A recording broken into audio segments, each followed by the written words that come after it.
Pour cette troisième manche de la première étape de la Coupe du Monde 2017, il n'était pas moins de 135 parapentistes, parmi les meilleurs de la planète à s'élancer pour une course de plus de 90 km à travers les pays de Savoie. Et à 14h15, ils doivent franchir une ligne de départ fixe type, personne ne la voit, eux ils l'ont sur leur instrument. Et à partir de là, c'est le top départ de l'étape, comme une étape de Tour de France. Il faut parcourir, au lieu que ce soit des cols, c'est des balises. Aujourd'hui, le choix du parcours, c'est Parmelan. Il faut qu'ils aillent tourner une balise à proximité du Parmelan. Ensuite, c'est les saisies, la station de ski dans le Beaufortin. Ensuite, Val-Pelouse, ancienne station de ski reconvertie en décollage de parapente aujourd'hui. Et à la fin, on rentre à Ferme des Gabelins qui nous accueille sur Chamousset. Partis les uns après les autres, les athlètes ont donc patienté dans les nuages avant le départ de la course.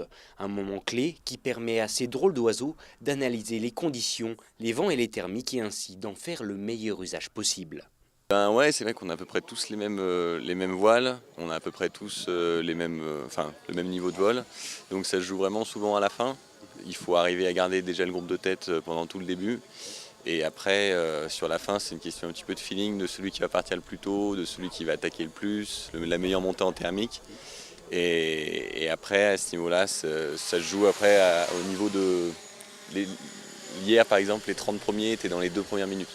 Après avoir déjà parcouru 130 km dimanche et plus de 70 km ce lundi, la Coupe du Monde se poursuivra en cœur de Savoie jusqu'au 27 mai.